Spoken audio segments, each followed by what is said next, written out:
Let's cross over to Nima, where the Community Connect team are standing by to take over. To have toilets. If you don't have toilets, the assembly have to summon you. Yes. The assembly will have to summon you. Yeah, they have to summon that house. Do we know if some people have been summoned yet? As a means of punishing them? They summoned them, they took them to court. Okay.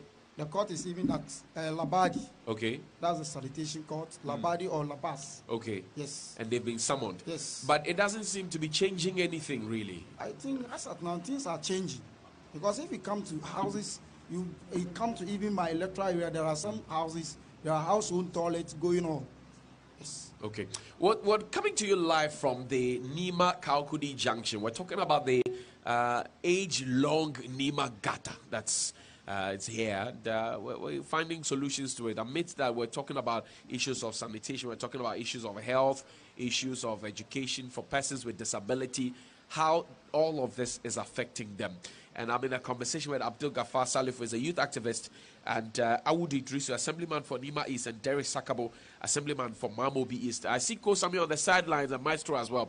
We'll be picking some thoughts. I'd like to hear from the indigenes themselves, not MPs and assemblymen necessarily. I want to hear from the people what exactly it is that they feel about this. I turn my attention now to Baba Alaji. He's the project coordinator for this particular project. Baba, good morning and thank you for your time. Good morning. We're live on New Day as well. For those of you who are joining us on TV3 New Day, I told you we're coming to you live from Nima. This is the location, and a hashtag for today is the Nima Gata. We want to know why the Nima Gata is taking more than a long time to get fixed.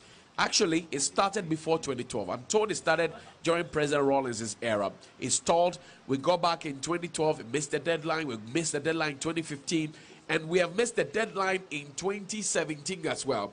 Now we're in 2018. The story has not changed. And there's a situation of filth, neglect, a decrepit park society with no hope in sight. Baba Laji, you are a project coordinator. Why did the project stop? Do you know? Yeah, let me use this opportunity to say good morning to our listeners. Indeed, as you rightly said, the project started, the first phase of the project started from between the Nima Mamobi Gota to Paloma, which was started by President Rawlings and was completed. Okay. This part of the project started in 2010. Right. When the late President Mills came to Kaukudi and cut short for the project to commence. Okay. Indeed, as you rightly said, there were missed deadlines, and it was as a result of the earlier contractors who were working on the project who were not living up to the expectation. Okay. So we had about 3 contractors. That was Caspian, first of all. Yes. And then who was the next? And then one Alaji came. He was the one who did this thing that you see. Okay, there. what's on your shot? What's in your shot right now? Yes, okay. yes. So later, then, you know, project itself is under hydro. Okay. So the urban road department has to make official request from the hydro for the official transfer of ownership from hydro to urban road, which was done in 2010 before contractor came to site. Right. So the project became under the supervision of urban roads department. Okay. Indeed, along the line, Corel Golval came in. Okay. And when they came in, indeed, we saw a massive improvement on the project. Okay. In 2015, President President John Dramani Mahama came to Kaukudi, where we use as their campsite to ensure them that indeed government has interest in the project. And then what happened after the promises? And they came to site. Okay. And they came to site. So along the line, that was 2015. That was where the project itself started.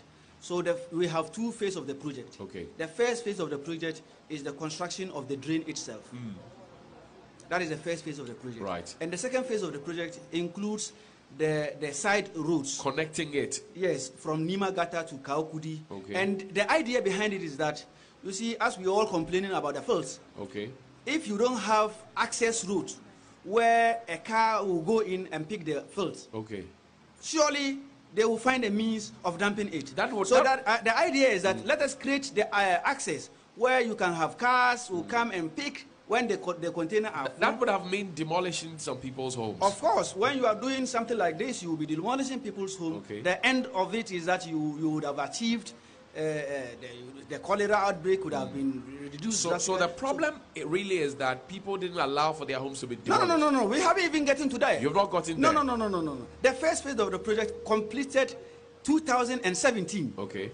That was where the first phase of the project completed. Right. Now it is up to the current government. And indeed, as they have been saying, when there was change in government, the contractors' idea was that they need a new government to come and assure them that indeed, as a foreign contractor, we are in for business. Come and assure us that indeed you have interest on the project. They have their money. But that didn't happen. And that didn't happen. Okay. We're coming to you live from Nima, as I told you earlier. This is Community Connect. Your community is our concern. We're helping solve your community problems. And we're sitting atop the Nima Gata, the long and famous Alhamdu Gata project. We've been talking to you about it. We will delve deeper into the conversation. For now, we're wrapping up on television to come back to you. But we'll delve deeper into the conversation with persons with disability, with issues of education, women and children. And we will come back to you shortly. This conversation is made possible by Star Ghana with funding from the European Union, Damida, and the UK Aid.